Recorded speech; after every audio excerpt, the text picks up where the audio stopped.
الله أكبر الله أكبر الله أكبر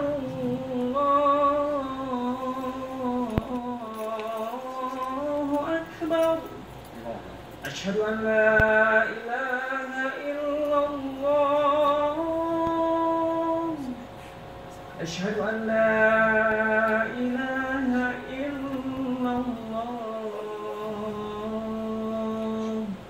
أشهد أن محمدا رسول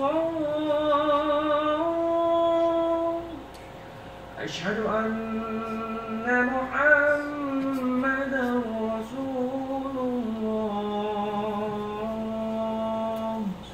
حي على الصلاة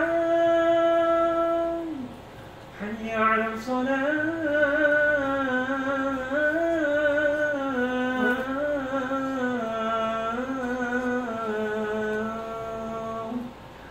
حي على الفلاح حي على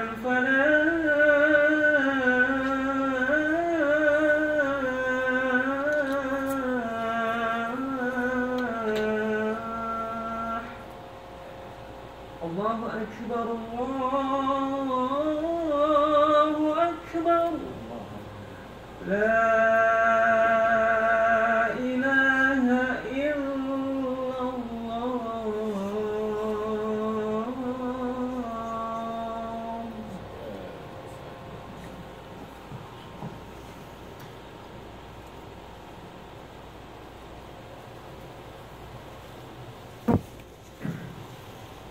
إن الحمد لله نحمده ونستعينه ونستغفره ونؤمن به ونتوكل عليه ونعوذ بالله من شرور أنفسنا ومن سيئات أعمالنا من يهده الله فلا مضل له ومن يضلل فلن تجد له وليا مرشدا وأشهد أن لا إله إلا الله وحده لا شريك له وأشهد أن سيدنا ونبينا وحبيبنا محمدا عبده ورسوله أرسله بالحق بشيرا ونذيرا بين يدي الساعة من يطع الله ورسوله فقد رشد واهتدى ومن يعصهما فإنه لا يضر إلا نفسه ولا يضر الله شيئا أما بعد فإن أصدق الحديث كتاب الله وإن أحسن الهدي هدي محمد صلى الله عليه وسلم وإن شر الأمور محدثاتها وكل محدثة بدعة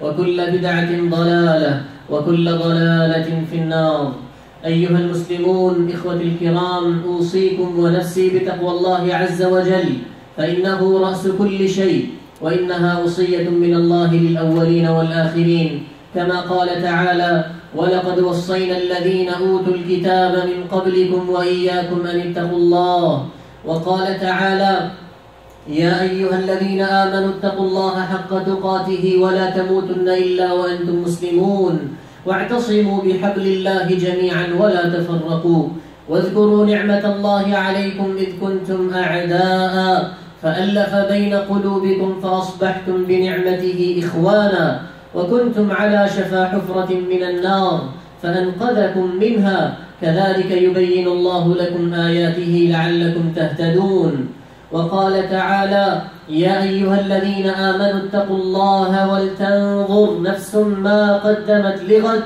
واتقوا الله إن الله خبير بما تعملون ولا تكونوا كالذين نسوا الله فأنساهم أنفسهم أولئك هم الفاسقون لا يستوي أصحاب النار وأصحاب الجنة أصحاب الجنة هم الفائزون رب اشرح لي صدري ويسر لي أمري واحلل عقدة من لساني يفقه قولي اللهم ارزقنا الإخلاص في القول والعمل آمين يا رب العالمين. First of all, brothers and sisters, this is the month of Muharram, and the month of Muharram is the beginning of the new Islamic calendar, 1439. We are into it, inshallah.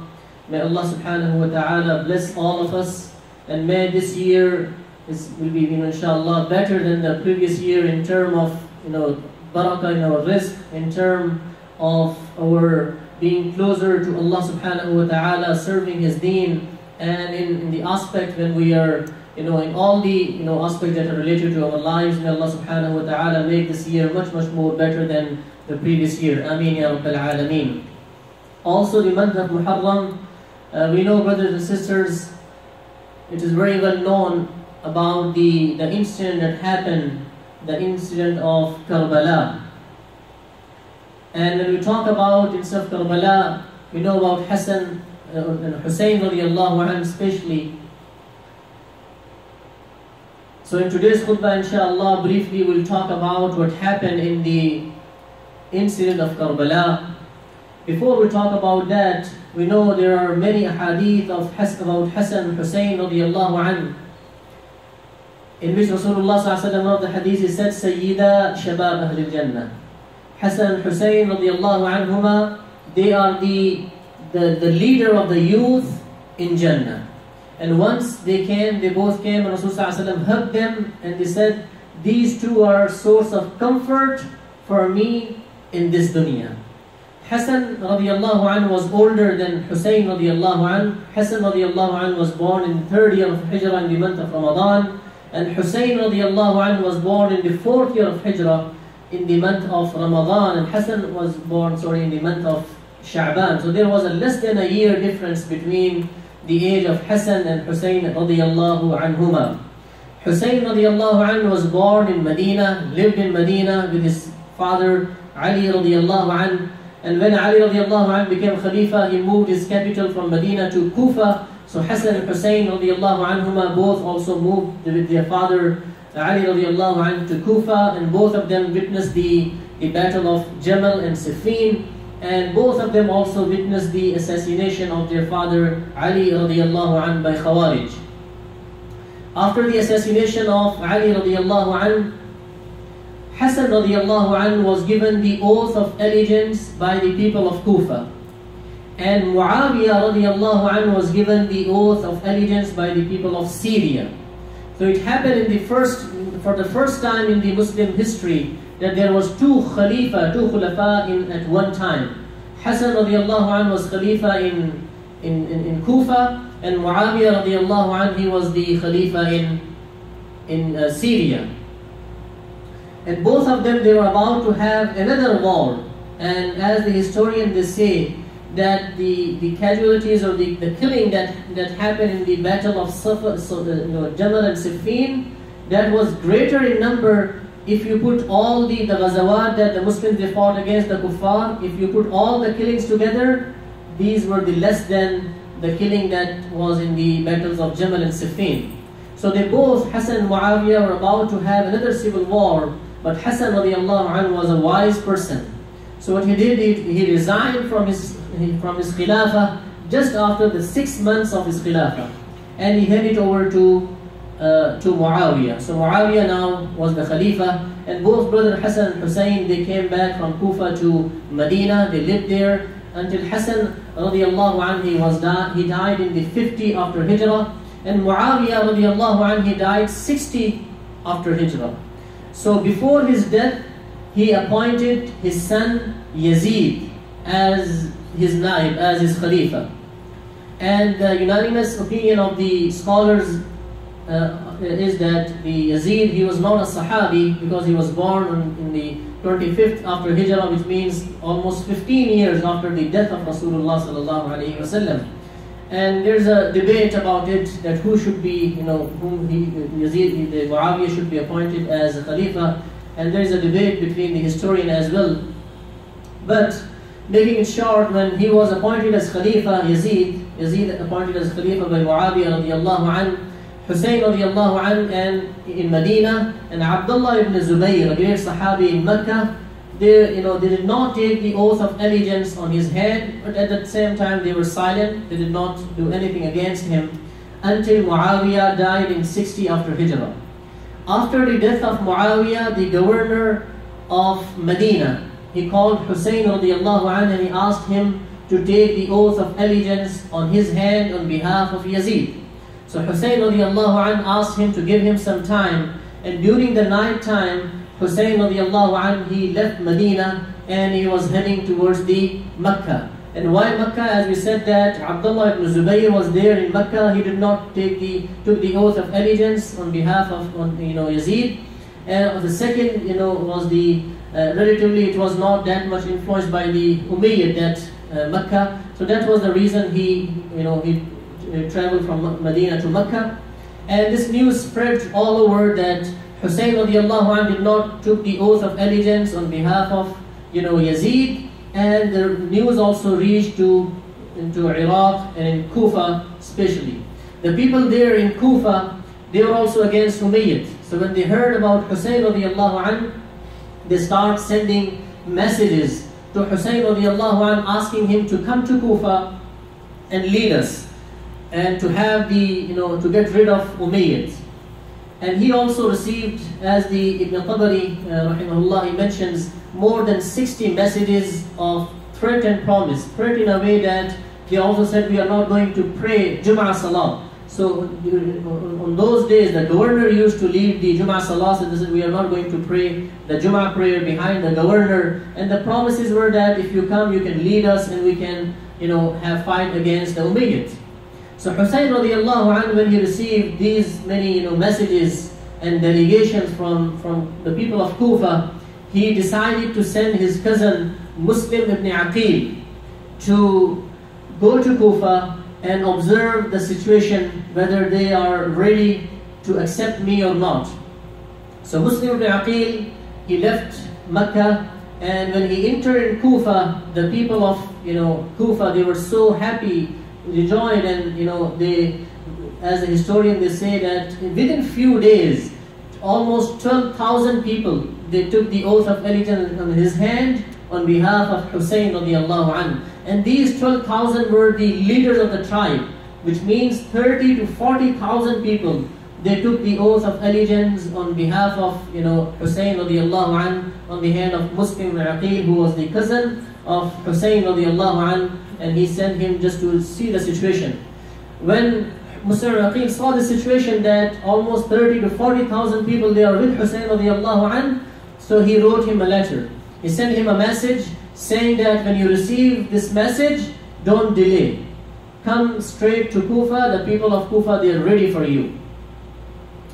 Now, this was the message sent by Muslim Aqil to Hussein radiallahu anh in Mecca. Meantime, this news also went to Ibn Ziyad, to Yazid, about what was happening here. And then he sent a person who was very strong in terms of negotiation, or from political point of view, he was very strong, and that was Ibn Ziyad. So Yazid appointed Ibn Ziyad as a new governor of Kufa. He removed the old governor and he asked him to go there, accompanied with just 17 members in his team. And the historian, they say he was very young at that time. He was 28 years old when he was appointed as the new governor of Kufa. So he put the turban on his face. He entered into the city, and he was very sharp-minded. He was very intelligent. And the reason he put the turban, one of the reasons they say, so he can see the situation. So the moment he entered, the people, they thought Hussein radiallahu anh is here. So they start shouting that Marhaban ya, we welcome you, O the great son of Muhammad sallallahu alayhi wa sallam. And they started welcoming him. So this confirmed Ibn Ziyad that people there, the news is true, the rumor is true, and people they are waiting for Hussein radiallahu anh.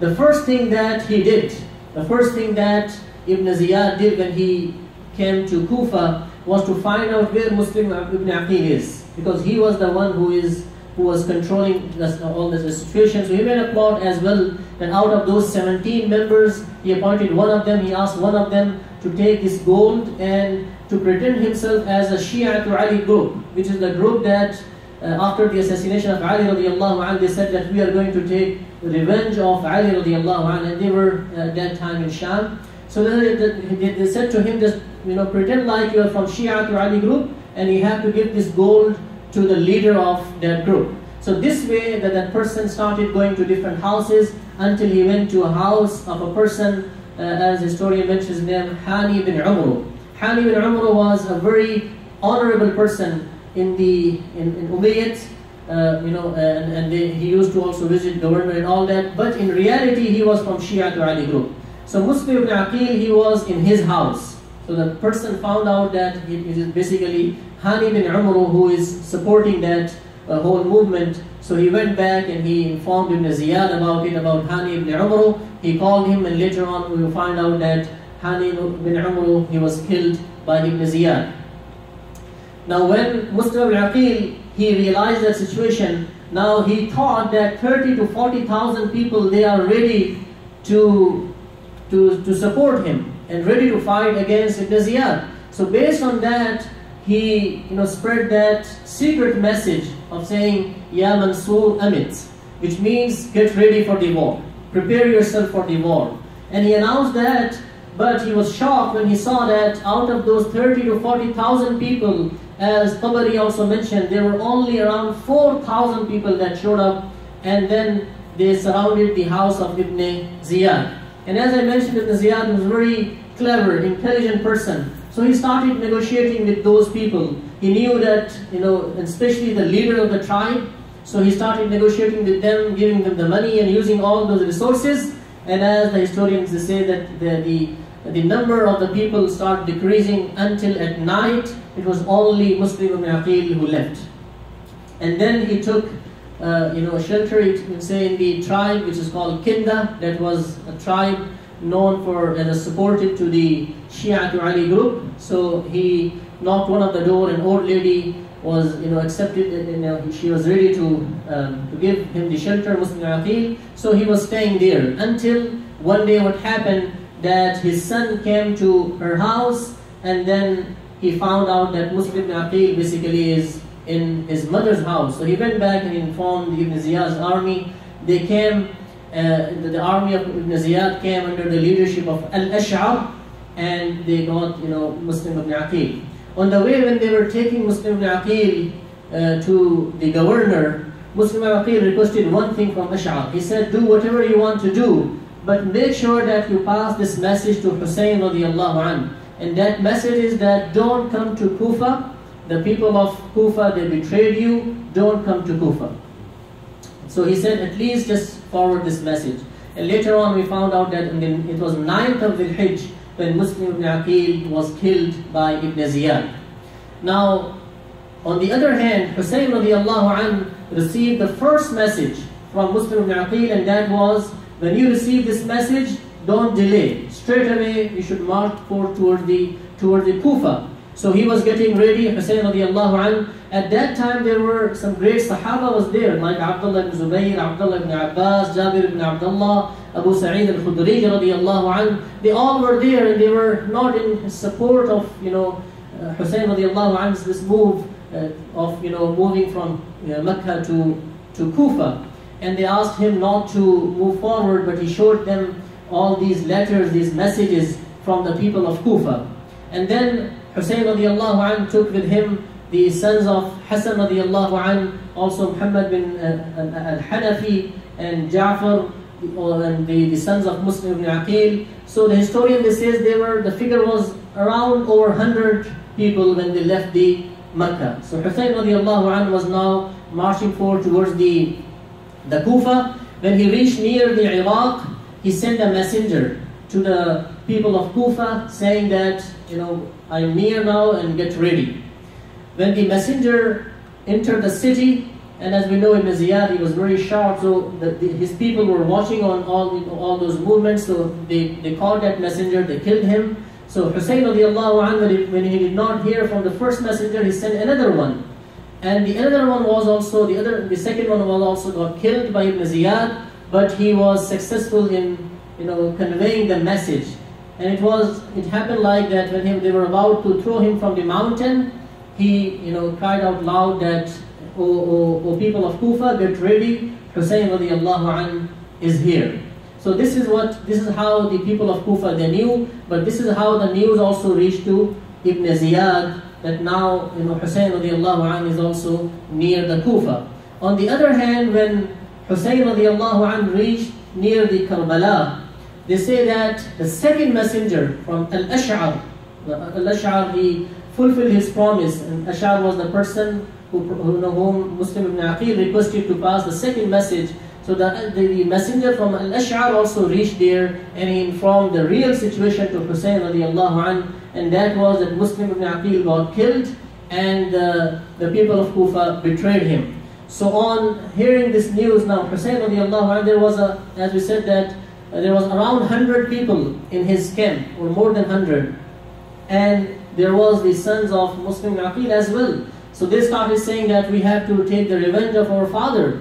So there was a debate going on in his camp, and then the announcement was made that whoever wants to leave can leave, and whoever wants to stay can stay. So historians, they say that around 70 members, 70 people, they stayed with Hussein radiallahu anh, and it was the ground, or it was the place of KARBALA, where Ibn Ziyad later on, he sent his army of around 4,000 people under the leadership of Umar bin Sa'd bin Abi Waqas. He was the son of great Sahabi Sa'd ibn Waqas radiallahu anh. So Umar bin Sa'd bin Waqas, he came to the place of Al-Karbala, and he asked Hussein radiallahu anh what was the reason that he or he left the Mecca. So Hussein radiallahu anh told him that the reason was the messages of the people of Karbala, but now as the situation is totally different, let me go back to Mecca. So when Umar bin Sa'd ibn Waqas, he conveyed this message to Ibn Ziyad. Ibn Ziyad disagreed to that, and he said, he has only two options. Either he has to come to me to take the oath of allegiance on behalf of Yazid, or there will be a war against him. So Hussein radiallahu anh did not agree to that, and then he proposed them three things, that either one of those three were fine with Hussein radiallahu anh. He told Umar bin Sa'd ibn Waqas to convey to Ibn Yazid that let him go back to Mecca. This was the first proposal. The second, he said that if you don't want me to go back to Mecca, let me meet Yazid directly so I can talk to him directly. And the third was that let me go to any land which is far from here. But Ibn Yazid, again, he did not agree to any of these. He said, you have only two options.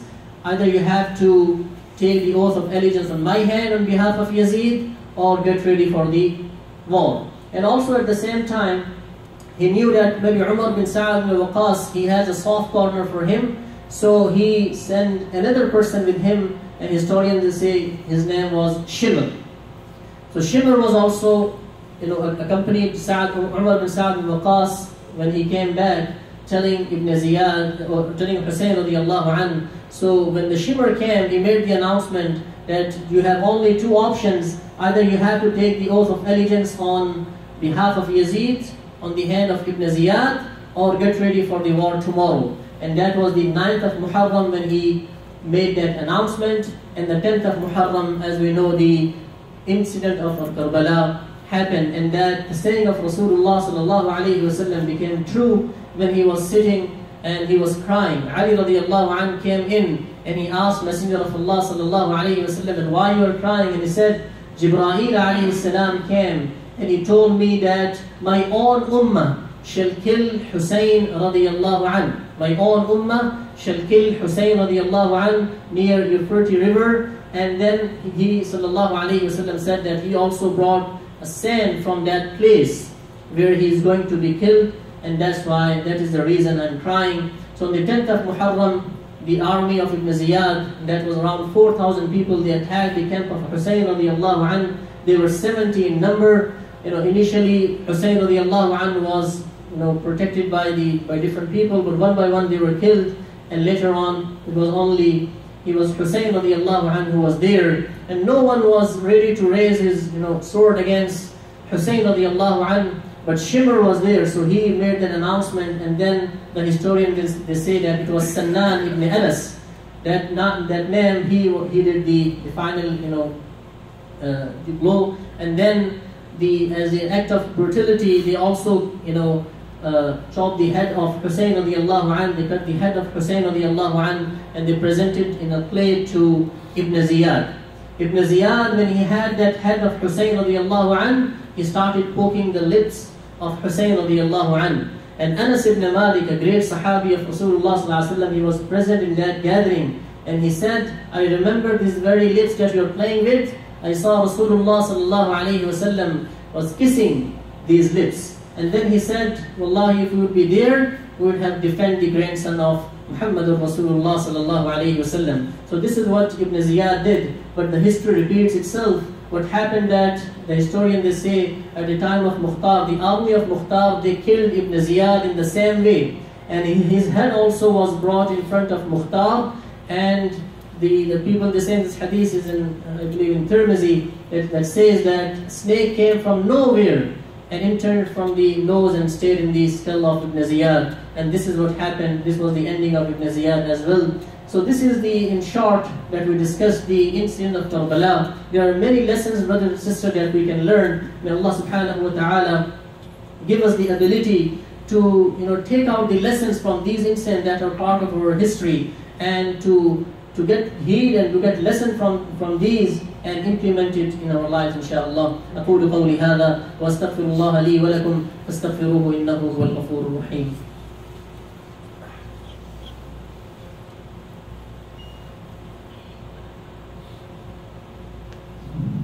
الحمد لله حمدا لا ينفد أفضل ما ينبغي أن يحمد وصلى الله وسلم على مصطفينا محمد وعلى آله وصحبه ومن تعبد. Respected brothers and sisters in Islam, the month of Muharram is also known for fasting on the 10th of Muharram. Rasulullah sallallahu alayhi wa sallam, he came to Medina and he saw the Jew, they were fasting on the 10th of Muharram. So he sallallahu alayhi wa sallam asked them the reason of that, and he said this was the day when we were saved from Musa alayhi salam was saved from Fir'aun. So Rasulullah sallallahu alayhi wa sallam said that we have more right in Musa than you. And then he asked his Sahaba to fast on the 10th of Muharram, and he told them that if he will be alive next year, he will also fast for 9th of Muharram, or he will add one day with it.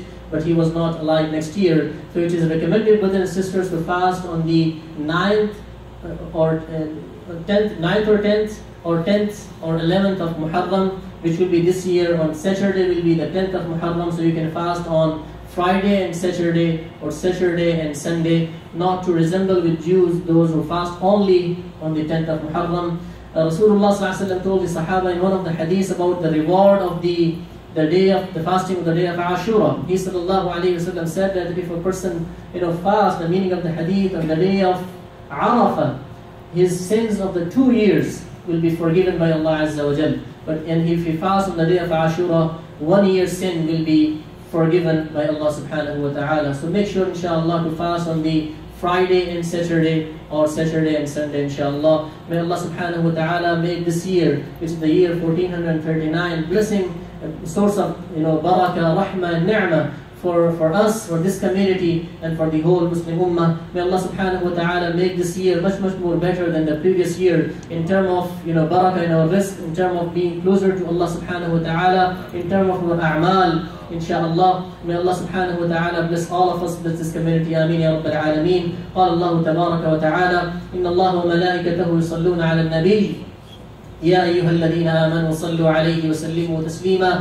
اللهم صل وسلم على نبينا محمد وعلى آله وصحبه وبارك وسلم وصل عليه. اللهم أعز الإسلام والمسلمين، اللهم انصر الإسلام والمسلمين، اللهم أيد الإسلام والمسلمين، اللهم انصر من نصر دين محمد صلى الله عليه وسلم واجعلنا منهم، واخذل من خذل دين محمد صلى الله عليه وسلم ولا تجعلنا منهم. اللهم أرنا الحق حقا وارزقنا اتباعه، وأرنا الباطل باطلا وارزقنا اجتنابه. اللهم ثبتنا على الإسلام، اللهم نور قلوبنا بنور الإيمان، اللهم انصر إخواننا المستضعفين في كل مكان، اللهم انصرهم في بورما، اللهم انصرهم في فلسطين، اللهم انصرهم في العراق وفي كشمير وفي كل مكان يا ذا الجلال والإكرام.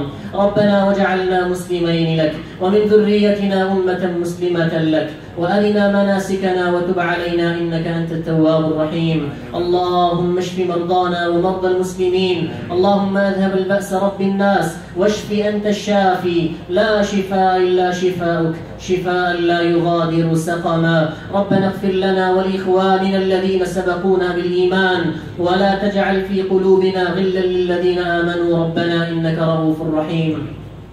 ربنا هب لنا من أزواجنا وذرياتنا قرة أعين وجعلنا للمتقين إماما. ربنا اغفر لنا ذنوبنا وإسرافنا في أمرنا وثبت أقدامنا وانصرنا على القوم الكافرين. ربنا اغفر لنا ولوالدينا وارحمهم كما ربونا صغارا، وارحمهم كما ربونا صغارا، وارحمهم كما ربونا صغارا. ربنا تقبل دعاءنا إنك أنت السميع العليم، وتب علينا إنك أنت التواب الرحيم. وصلى الله وسلم على نبينا محمد وعلى آله وصحبه وبارك وسلم وصل عليه.